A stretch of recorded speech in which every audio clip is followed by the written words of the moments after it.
Thank you. You should be good to go. And it is 6 o'clock on the Eastern time zone, but we are Cincinnati TV Toastmasters, and we welcome people from every time zone because we are a virtual only club. And we are small but mighty. We have a lot of our members here tonight. I'm really glad to hear that. And we have a couple of prepared speeches and a couple of assigned evaluators who evaluate the speeches. And then we're going to have a fascinating table topics. I say that because I'm doing table topics tonight. And everyone will get an opportunity to speak off the cuff. So here in Toastmasters, not only do we prepare our speeches, but we give evaluations on the speeches, and then we get an opportunity to speak off the cuff. And I really like that.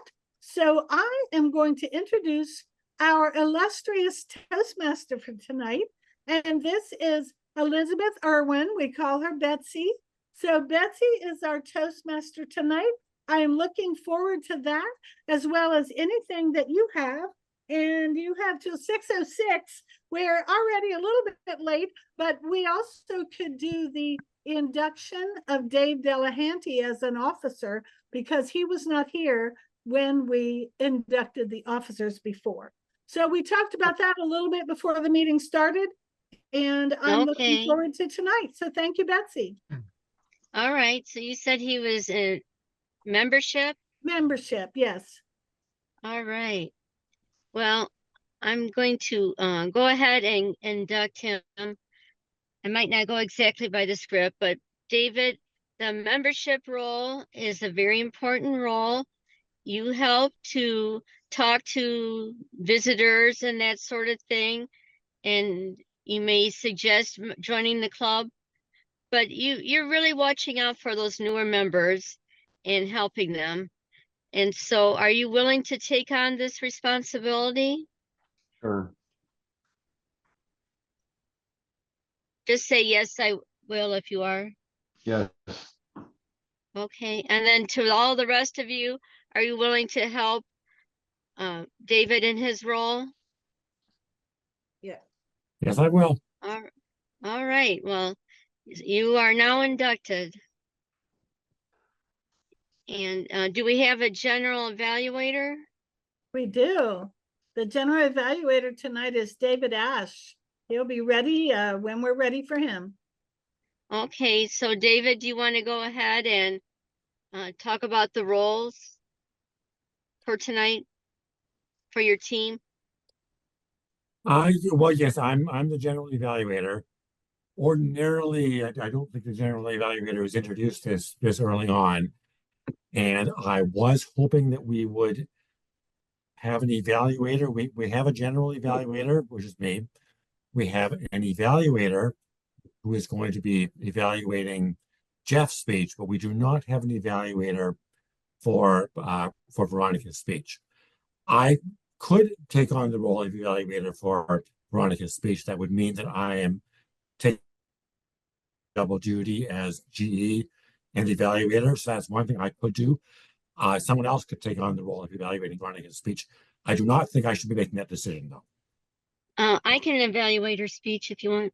Okay, very good. Yes, I think that would be good. So that is, I do not think I have an introduction for Veronica either. So maybe Veronica can post the introduction in the chat. So anyway, when we get to the speeches stage of the meeting, you will introduce me, and then I will introduce the evaluators, who in turn will introduce the speakers. So that's and then at the end of the meeting, I will evaluate the evaluators, and I will evaluate the meeting as a whole. So I think that's basically the GE role.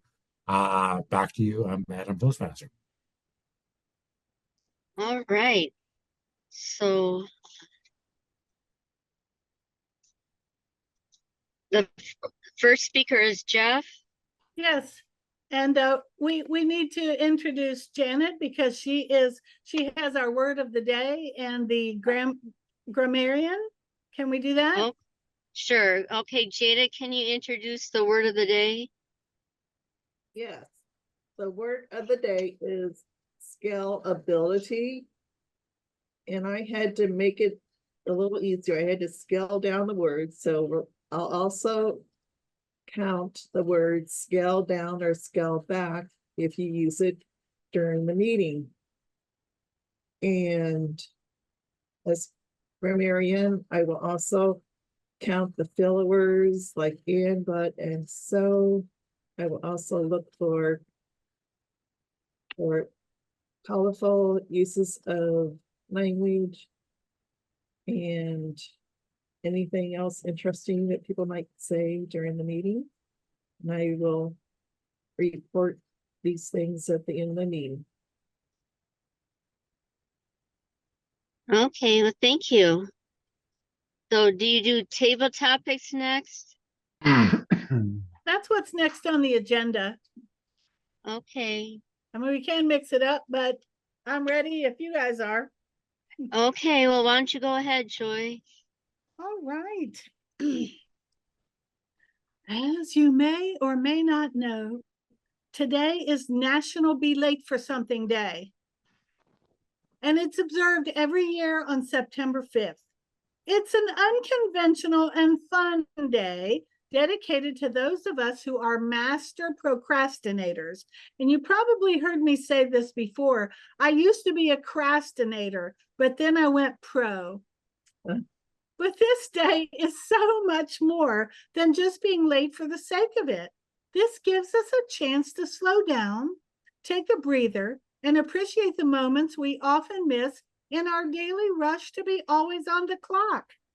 So this Procrastinators Day started in 1956, and the club was formed to embrace and celebrate procrastination, turning what many see as a negative trait into something positive. In 1966, the group famously protested the War of 1812, a clear example of their tongue-in-cheek approach to punctuality. Whether it's just taking a pause to chat with a friend, enjoy an extra relaxation moment, or spend time with our dear ones, this day encourages us to prioritize our true happiness a bit more. So isn't it something that we have to have a day to procrastinate getting real work done so that we can spend time with our family? But during table topics, we talk for 1 to 2 minutes, and we can expand the topic in any way we choose based on how we want to look at the question. So my question, I'm going to go around the Hollywood squares here. I think everyone is going to get an opportunity to speak. So Janet, I would like you to answer the question. I'll phrase it 2 ways so you can do it however you like. Janet, have you ever been late for something and that had a major impact on your life? Or you could just tell us about a time someone else was late. Can you tell us anything about being late? Thank you for that question, Madam Toastmaster. Have I ever been late for something? I'm sure I've always been late for several things in my life. I remember trying not to be late to work when I was working at a hospital in Muncie, Indiana. And I would be driving in my car. My hair would be wet from washing it in the morning, and I would use the heater to dry my hair on the way to work, just so I would try not to be late. I probably was late a couple times. I probably was late for some of my music lessons, be it having a late start because I was at home practicing my instrument at the last minute and then arriving late to my lesson. Anyway, those are just some examples of where I have been late in my life. All right. Thank you, Janet. Thank you so much. Well, I'm going to go to David Ash next. So David, this is going to speak to your temperament. Do you get aggravated when other people are late? So how flexible are you when people come in late? You may go off mute and tell us about that. Yeah, thank you for that question, Madam Table Topics Master. When other people are late, well, obviously I'm the GE for this meeting, and I will note everyone was on time, so I don't have any immediate complaints on that. So I'm not aggravated in that way. I would say the scalability actually comes into play a little bit here. If you have a large group of people and everyone is essential for whatever is happening, essential for the meeting, then whatever you're meeting to do, then yeah, it does get a little bit aggravating if people are not on time. If you have a group of 10, shall we say, cats in the sense of herding cats, and one person is always late and that kind of slows everything down, that can get a little bit aggravating. If it's a smaller group of people, if it's just 2 or 3 people that are meeting for something, it tends to be a little bit less aggravating because you can always contact those 1 or 2 people, find out what's up with them, and figure out a different plan. So I would say basically being on time or being a little bit late is not a big deal. Does not aggravate me a lot when it's just a small group of people. But being late, it doesn't scale very well when you have a larger group and everyone is essential to the meetings. So my basic answer is the smaller the group, the less aggravated I get. If it's a large group, I do get a little bit more aggravated. Thank you. Back to you, Madam Table Topics Master. Thank you, David. Good answer. Good answer. So I'm going to ask Dave Delahanty this time. I'm going to ask you what you do if you believe you are running late. Are you likely to call and let them know, or are you liable to just drive faster? So can you give us an idea of what you would do when you realize you're running late to show up for something in person? Well, normally if I'm running late, I call ahead most of the time if I can do that. But if you get stuck in traffic, you can't do that all the time. But while you're driving.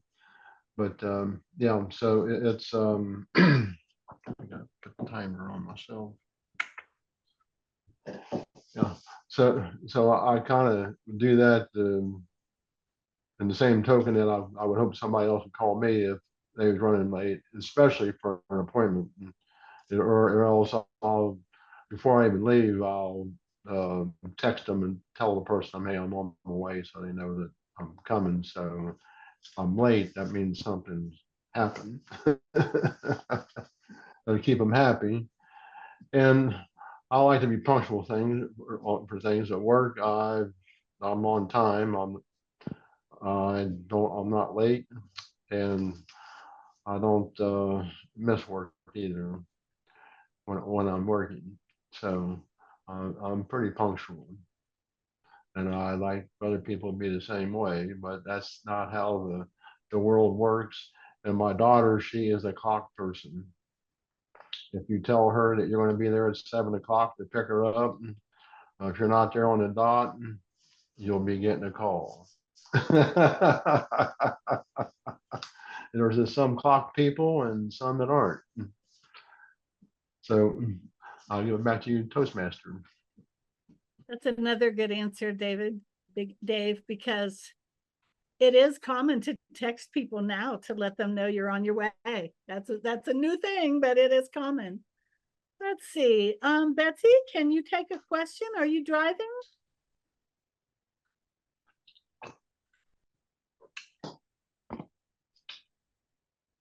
Sometimes it's hard to just get off mute when you're driving. So I will. We still have a few minutes, and I know we have our 2 speakers, and I'm going to give Jeff a tough one. So Jeff, maybe you can tell us, are you a clock person or are you a non-clock person? And assuming if you are a clock person, tell us what you do to try to stay on time. How do you make it so that you can be on time? Am I a clock person or a non-clock person? Let's go all the way back to when I was 6 years old. I was in Gatlinburg, Tennessee with my mother and my brother. We were walking along the streets of Gatlinburg. There's shops on both sides of the street. There was a kiosk, and that kiosk for a quarter would predict your personality. It was a computer. It was one of the very first computers. It was in Gatlinburg, Tennessee. So you can imagine this was a bona fide, real supercomputer. I asked my mom for a quarter. She gave it to me. Very unusual. I put that quarter in the machine. The lights blinked. Spit out a card. I looked at that card and everything seemed to be on track, except there was one word I didn't understand, and that was the word procrastinator. It said I was a procrastinator. At 6 years old, this computer on the streets of Gatlinburg, Tennessee predicted that I was a procrastinator. I said, Mom, what does this word mean? And she said, I'll tell you later. And there was the seeds of my procrastination that's followed me my entire life. So I am not a clock person. I'm usually late or maybe 30 seconds early, as you saw with the meeting tonight. Back to you, Madam Table Topics Master. Thank you, Jeff, and thank you for giving such a colorful back to the age of 6 for the answer about being a clock person or not.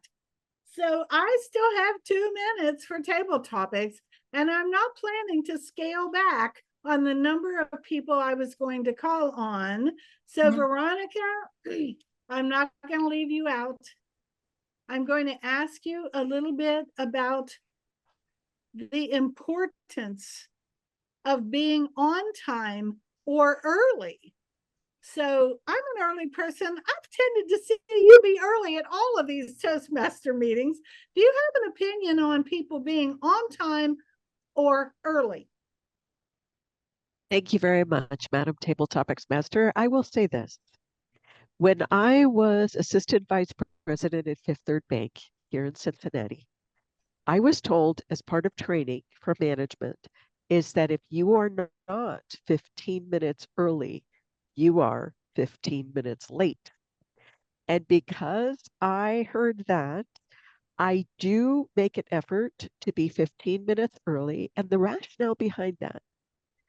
Part of it is scalable, of course, but I would say the rationale behind that is because if you're in a position of sales, some would argue that everybody is in a position of sales, then being early allows you time to network and to hear the things that normally would not be said on recording. Back to you, Madam Table Topics Master. Thank you, Veronica. Thank you so much. And I am in the same position. I just wrapped up some training that was very extensive, months and months and months of training. And their philosophy was early is on time, late. I mean, they started on the dot, and what they said when they started on the dot was impactful. And if you missed the first minute, you missed something big. So there is a good emphasis on not only being on time, but being early to make sure that you can get the connection, make sure you can get a parking space and good traffic flow, the whole thing. So I appreciate everybody talking a little bit today about table topics and the be late for something day, but I'm going to turn it back to our Toastmaster, Elizabeth, who is going to get our prepared speeches going for tonight.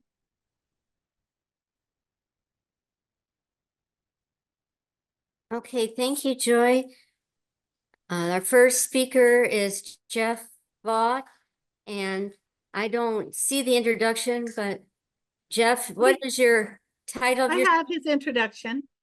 What's that? You'll do the I have his introduction. Okay, and do you I'm want to his give it? evaluator, so I'll introduce him. Okay, all right. All right, thank you. Thank you. So Jeff, thank you. We understand that tonight you are talking about how to destroy your business in 3 easy steps. Okay, Tired of keeping your business, organization, or club afloat?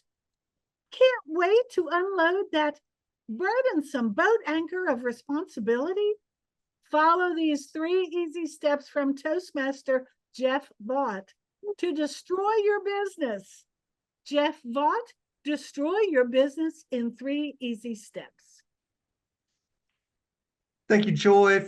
Welcome, fellow Toastmasters, guests, entrepreneurs, small business owners, club officers, employees. Tonight, I'm going to tell you how to destroy your business in 3 easy steps. It's really sick if you think about it.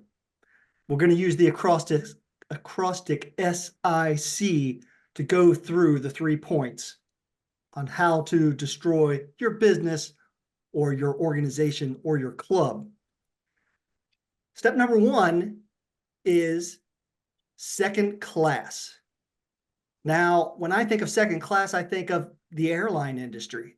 And I'm not talking about the seats in the airplane. I'm talking about how they treat customers as second class citizens. They put their profits and their needs above that of the customers in many cases. Just a quick poll. Who is your favorite airline that you love to hate? I'll just throw out, how about American Airlines? Any American Airlines haters out there? Delta Airlines? United Airlines? Okay, Betsy was somewhere between United and Delta. Everybody else loves the airline industry. And I applaud you for that. You guys are wonderful. Let me tell you a story about United Airlines. That's my airline that I love to hate. Back in 2018, before the pandemic, they had a flight that was oversold. Now, I know some of you are looking shocked right now. Oversold, my goodness. Yes, oversold by 4 seats.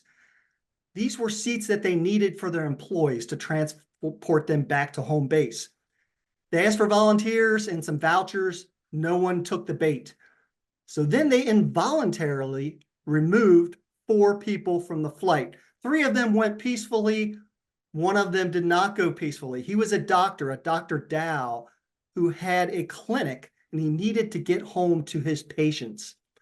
United Airlines helped him get back to his patients, but not before they broke his nose and gave him a concussion.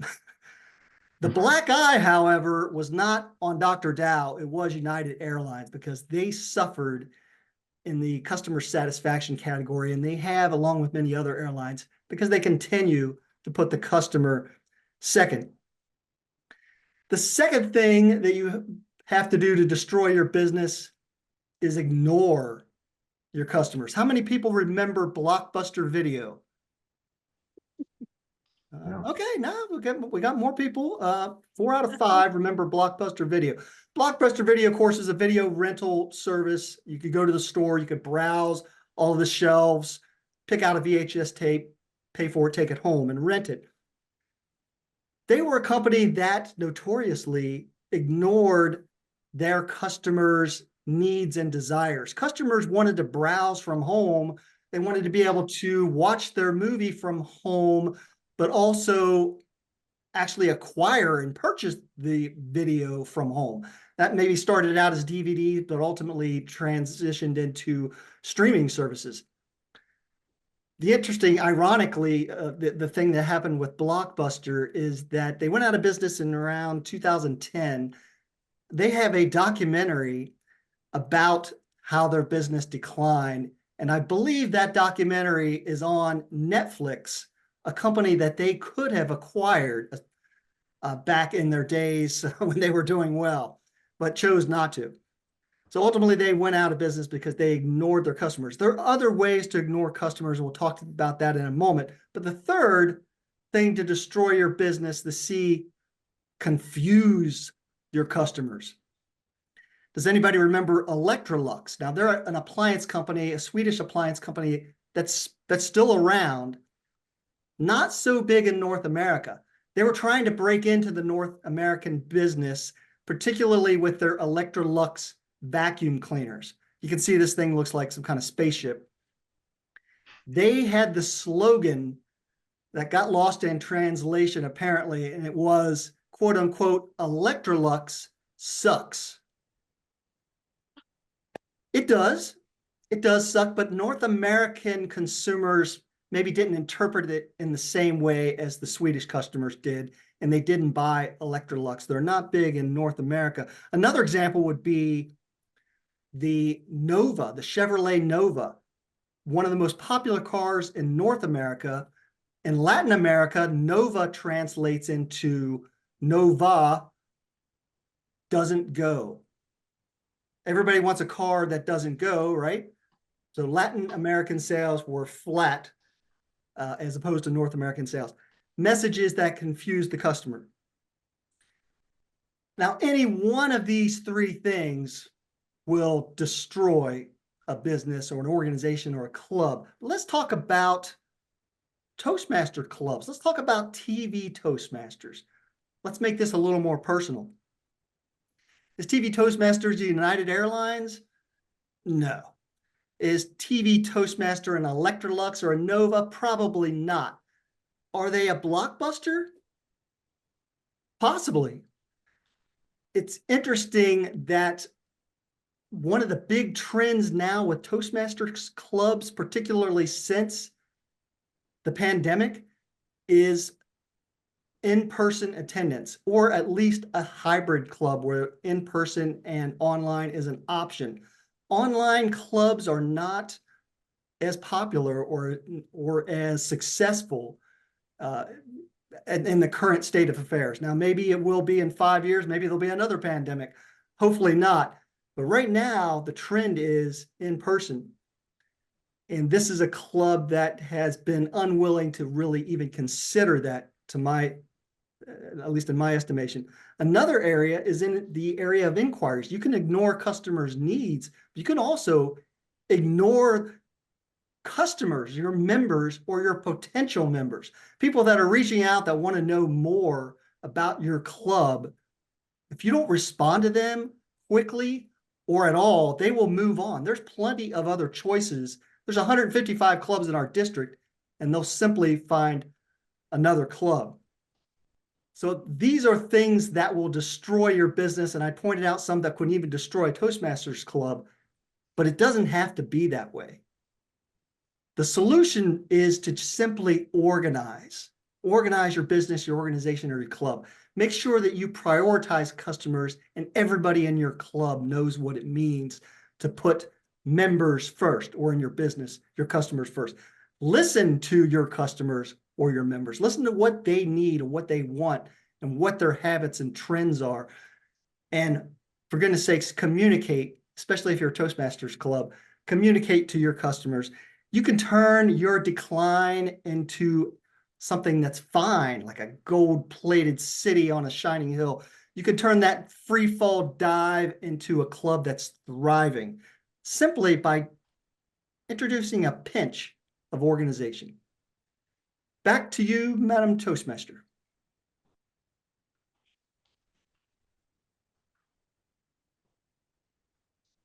Thank you, Jeff. Now I'd like to introduce Veronica. Veronica is in the coaching path, and she's going to give a speech on coaching. Veronica Sanford. Hey, I hate to do this to you, but would the evaluator like a minute of silence in order to evaluate Jeff's speech? Okay, sure. Let's give a moment of a minute of silence for Jeff's evaluator. Can you time us? David, it says Linda, but I think it's David.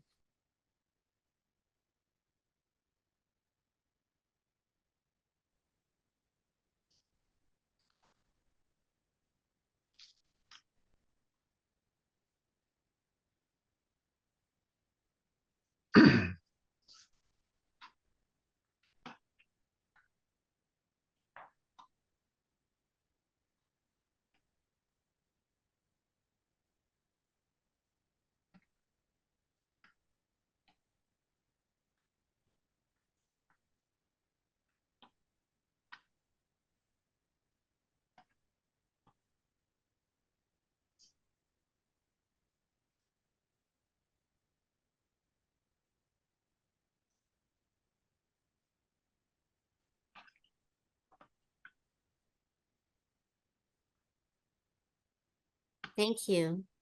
So I'll introduce Veronica again. She's involved and helping with coaching, the coaching program. Is that correct, Veronica? The coaching program for District 40, Yes, actually, I am. and she's going to be speaking on coaching. So I'd like Uh, to introduce Veronica.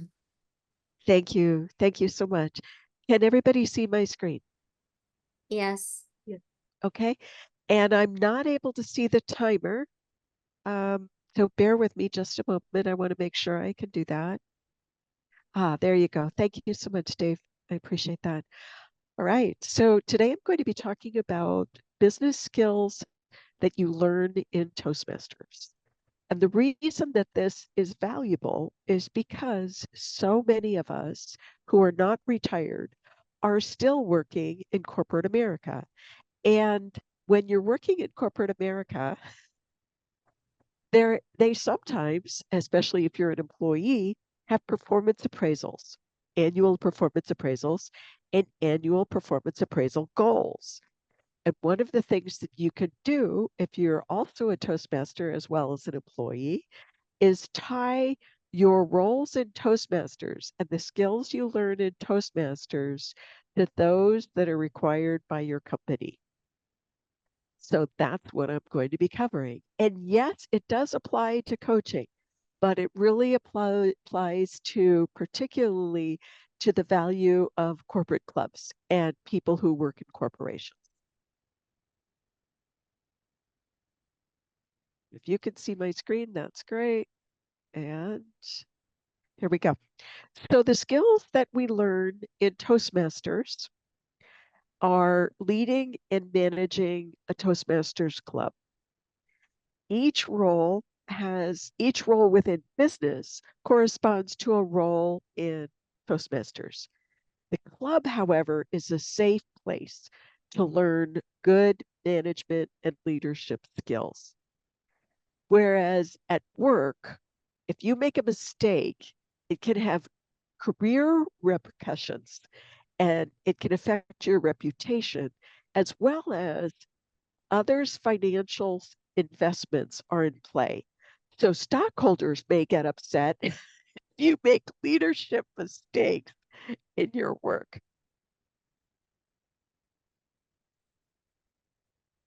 I will like to, at the end, if time permits, ask those who are in the audience to share their lessons learned in the Toastmaster roles that they picked up.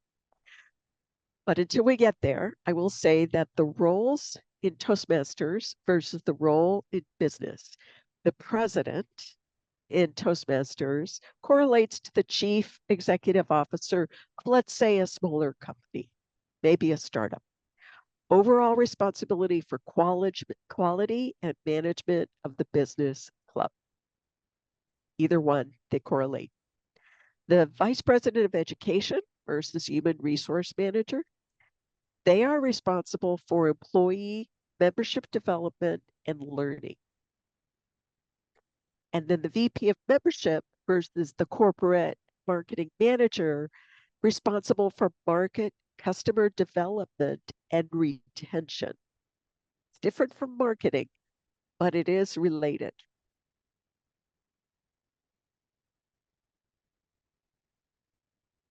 So now we go on to VP of Public Relations.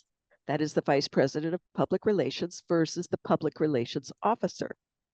They develop the PR strategy, the public relations strategy, to promote the business or club to current and potential customers, members.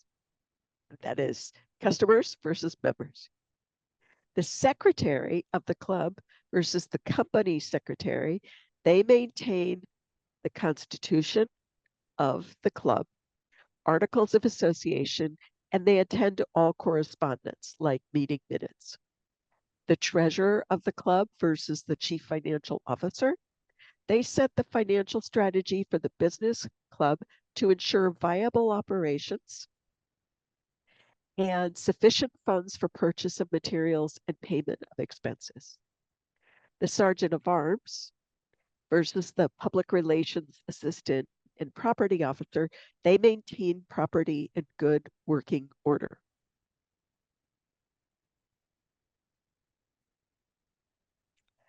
Now, a Toastmasters leadership or leader's approach, the club leader can have one of two types of leadership approaches. And possibly take it with a grain of salt, they could have more. But for the moment, let's just say two. They could take the title and put in a minimum of effort to get the glory, to have something on their resume. They could give a short-lived, they could get a short-lived moment in the spotlight. However, the other approach is to undertake responsibilities with excitement and enthusiasm and do what is required to achieve successful outcomes.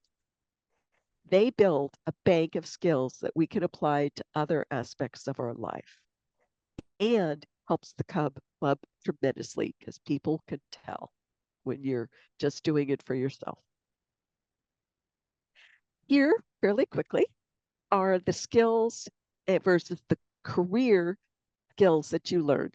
As president, there's team building, leading, strategic planning, guidance, conflict resolution and negotiation, project management, meeting facilitation, time management, parliamentary processes, consulting, coaching, and networking. And you can see how many skills you learned as the president. And Joy is the president of our club. She could probably attest to that. Vice President of Education, now that's David Ash, scheduling, conflict resolution, negotiations, trying to fill our agenda, strategic planning, time management, recognition, incentives, event, meeting planning, personnel development, career planning, training, and networking. Vice President or of membership, you've got the personnel orientation, personnel development, career planning, customer service, public relations, reward incentive planning, campaign development, marketing and sales, consulting, seminar development, and networking. So the VP of membership really is key to retaining our members.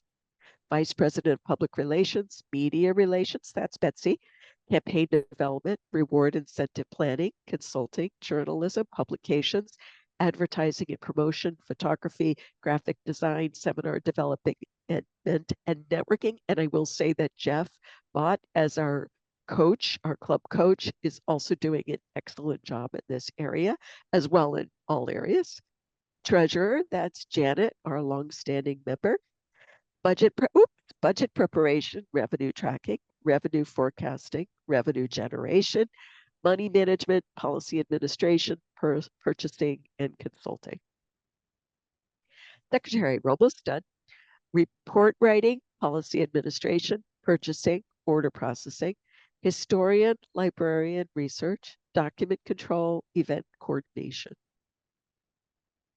Sergeant of Arms, inventory management, master of ceremonies, interpersonal communication skills, that's important, especially when you're working with the public, customer service, negotiations, consulting, and event planning, especially when we were back in the Anderson meeting rooms.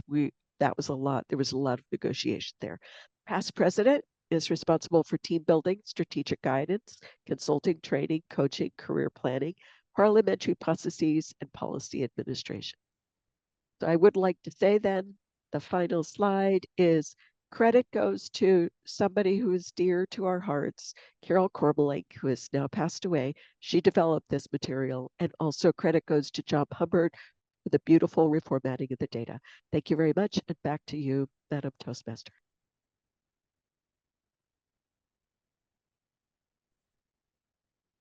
Okay, thank you. Now I'd like to call on the general evaluator to go through the evaluations and call on his team. Thank you, Madam Toastmaster. Yes, for the first evaluation, God, which allow a minute.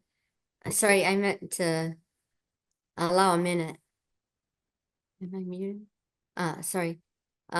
Timer, can you give us a minute for the evaluator?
And it's time up. All right, thank you. Now, David, sorry I interrupted you. I'm not used to the minute of silence. So Okay, go ahead. thank you very much, Toastmaster. So yes, we're now going to move on to evaluations of our two excellent speeches that we've heard today. So I will first call on our club president, Joy, who is also going to be our first evaluator today. Joy is going to be evaluating Jeff's speech. So Joy, can you take it away with the evaluation? Thank you, David. So I had the honor of evaluating our club coach, which is Jeff Vaught. And when I heard the title of Destroy Your Business in 3 Easy Steps, I had no idea what to expect. So he did deliver. He really did bring it on home to tell us ways that big companies have destroyed their own business with having complicated taglines and they're not easy to do business with. So what I like best about Jeff's speeches is his vocal variety. I really do enjoy when Jeff tells us something that he's passionate about. And I believe that he really put a lot of work into this speech to enumerate the ways that people can go downhill, such as Blockbuster Video. They didn't take an opportunity and they went downhill. And others had taglines for their business that didn't work in all cultures, in all parts of the country or parts of the world, I mean, that thought Nova meant no go. It's not good to have part of your process to describe your product. What I did find out is that he gave us a lot to think about. And that's what I like about any speech, that it gives you an opportunity to think about what they said and think a little bit beyond about what they said. Now, I flew 100 times one year and I flew 100 times the next year, and I still like Delta. I took Delta on every flight. I know that, and I did fly during the 9/11, where the rules changed every week and the rules changed between airports. So I flew at a complicated time, but I still love Delta. Anyway, I do find that there is a lot of value in meeting in person, because one of the things that I found out when I started attending Toastmasters is all the handshaking. I don't think I had done that much handshaking in my life, but another club that I attend virtually, if they are in person, they're a hybrid, they do the fist bump. There's no more shaking. They do the fist bump for today's culture of the post-COVID. But Jeff, I really enjoyed your speech. I will think about it even more. And I really enjoy your personable way of delivering your information. So thank you. Back to you, David Ash, our general evaluator. Thank you, Joy, for that evaluation. And now I will move on to the evaluation of our second speech. And for that speech, which was by Veronica, I'm going to call on today's Toastmaster, Betsy, who is also going to be doubling as the evaluator for Veronica. Betsy, can you take it away? Okay, thank you, David. And thank you, Veronica. That was a very elegant speech. I agree, the slides were very beautiful. The lady that you mentioned, I don't know her personally, and John Humpert did a great job preparing the slides. And I think there's a lot of truth to what you said, that you can develop leadership skills that are transferable in your job application for sure. So some of the things that you laid out, each of the roles, the president and the vice president of education and the vice president of membership and the vice president of PR. And that reminds me, you guys took some great photos at the speech contest last last February. Why don't you send them to me and I can put them on the website?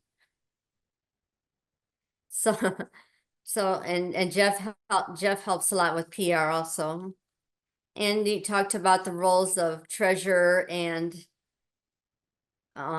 secretary and membership and sergeant of arms. Now, sometimes with meetings that are online, the SAA is also the Zoom master. So sometimes that's how they work that out. I think you had some vocal variety. There's can always be more vocal variety, but I did detect some vocal variety. And one suggestion for people that are online, especially when you're working with slides, it's a little tricky because you're just a little tiny box in the screen. But you can do things like stand up and move around a little bit, or motion with your hands. So those are some things you can do to introduce a little body motion into the speech. So that's something that you could do. And some of the examples that you gave were very, very good. And the transitions, the slides just walked you right through it. So I thank you for your lovely speech. And back to you, General Evaluator, David. Thank you, Betsy. So next, we're going to move on with our evaluations. And the next up is going to be the grammarian report. So Janet, who is our grammarian today, is going to tell us how often we use the word of the day, any other double clutches or anything else we may have, cases we may have used filler words. So Janet, take it away. Thank you, David. I'll start with the word of the day, scalability. I heard David Ash say it once, and I heard Joy say scale that, and Veronica scalable. I don't know if my listening ears heard everyone that was said, but I'm applaud our club for being able to use the hard word of the day. And let's see, in Jeff's speech, I heard one double clutch. Veronica's speech, I heard the one double clutch. I think that's a theme for tonight. Joy's evaluation of Jeff, 2 double clutches. And Joy also use 1 and Betsy use 2 So that's very good because this club really scales back on the number of filler words that they use. So thank you. Thank you for that excellent grammarian report. I'm now going to call on the day's timer, Dave Delahanty, to give us the timer's report.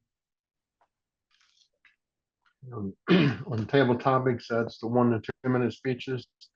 Janet with 112, David Ash 128, myself was 140, Jeff 120, Veronica 58 seconds.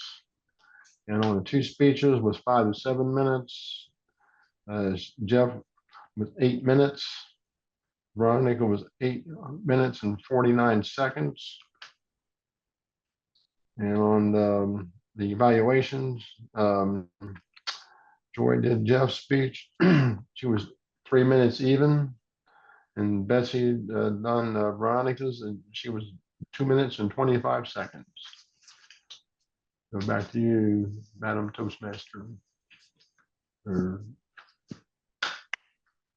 Guys, I think at this point, I would actually do the general evaluation before turning it back to the Toastmaster. I will keep it brief because I think we are running a bit late. Although we did start on time, so that was great. And I think we've just got slightly behind, but not too bad. So I'm going to only make a couple of comments. I think it was a great meeting. One thing, it might help to print out the agenda, especially for the Toastmaster, in advance. I think you may have been in a car, so it didn't have all the steps. We did miss at the beginning of the meeting. We did miss getting the introduction of the timers, so that's something we should do. And I think both of us kind of forgot about the evaluation allowing a minute for the evaluator to complete their evaluation. So just keeping those small items on the agenda, making sure we don't forget about that would be good. I thought it was great that we finally finished the inductions. We did some inductions for officers, but we got Dave's done today, and that was great. I love the speeches, love the evaluations. I don't think I have. The only other comment I have is that I don't know if there's something wrong with the light on the light that Dave is using. I was not able to see the green, yellow, or red. I can usually see it on that device. I'm not sure what's up with that, but that's my only thought. But otherwise, I thought it was a great meeting. I thought we had good evaluations and good speeches. So that's all for me. Back to you, Madam Toastmaster. Okay, thank you, David. And I agree that it was a good meeting and we should be able to end on time. So I'm going to turn it over to the president for her closing remarks.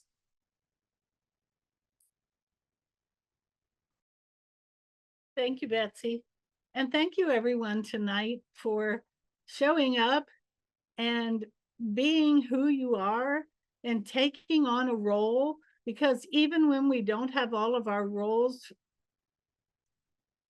locked down before the meeting, we always get someone to volunteer last minute. And I am appreciative of that. I personally keep the agenda up on the screen when we start. And if the agenda was modified, even a few minutes ago, I will have the most updated introductions. I will have if somebody picked up a role. And I know a lot of you do print it out first, and I don't have the capability to print it out. And I like to be able to see it on the screen. And I like to be able to see the number of minutes that I had for table topics. And I did end table topics on time, and everyone got to speak that was available to speak. So I really appreciated the impromptu speaking that we did. I'm trying to choose odd subjects for our table topics. And I think when you look online for table topic subjects, you find they do want you to just think outside the box, ask really unusual questions, really awkward questions sometimes. And I have said before, even if you don't really have an answer, you can just make one up. And I know I made one up one time, and one of our members thought that it was real, but I didn't really identify with the question, so I just made up the answer. And I thought maybe you could tell that I had made it up, but the point is to be able to speak prepared speeches as well as off the cuff. And that's what we do here at Cincinnati TV Toastmasters. And I am looking forward to Saturday, the third Saturday of the month at 10 a.m. Eastern, because that is our debate. And we're having a debate on electronic vehicles. So if you haven't noticed, it would be the 21st, September 21st. And what I meant, if you haven't noticed on Facebook or any of Eventbrite or any of the ways that we have been publicizing our club meetings, Jeff has created an awesome intro into a little meme or a little blurb that can be used on our Facebook page, your Facebook page, or anywhere to try to encourage more guests to come and listen to such an interesting topic. And I think the speakers in themselves are going to be very interesting. So there is exactly 3 or so minutes left. Does anybody else want to make any comments about the meeting tonight or about the upcoming debate? Where can I find that blurb from Jeff? That would be good to post on Facebook. Was there an email or is it? Yeah, I did send out an email to the members or the officers. I'm not sure. I probably sent it to all the members, but I'll resend it to you. Okay, yeah, I'll look for it. I can find an email. Yeah. I see them on Eventbrite. I see them just popping up. Jeff, do you post them on on YouTube before the meeting? I know you post the meetings after, but do you post our little pre? Yeah, I meeting? create a YouTube short. I have a template and I just kind of plug in graphics and text. I thought I had seen it there. And so what I need to do more of is to publicize it and to forward it in Facebook or any other social media where we are able to post shorts or reels or whatever they call them on that social media. And it has the date and the time, the subject of the debate, guests welcome, 10 a.m. And does it have the link for the meeting right on it? Or do they have to go to Eventbrite? I don't remember. If it's on YouTube, it's in the description. Okay. Okay. Well, as I said, I always go into Cincinnati TV Toastmasters, cincinnatitv.toastmastersclub.org, and then look for the agenda according to the date. And I keep that up on my screen so that I'll know for how many minutes we have. And so right now I am out of time. I appreciate everybody for joining tonight.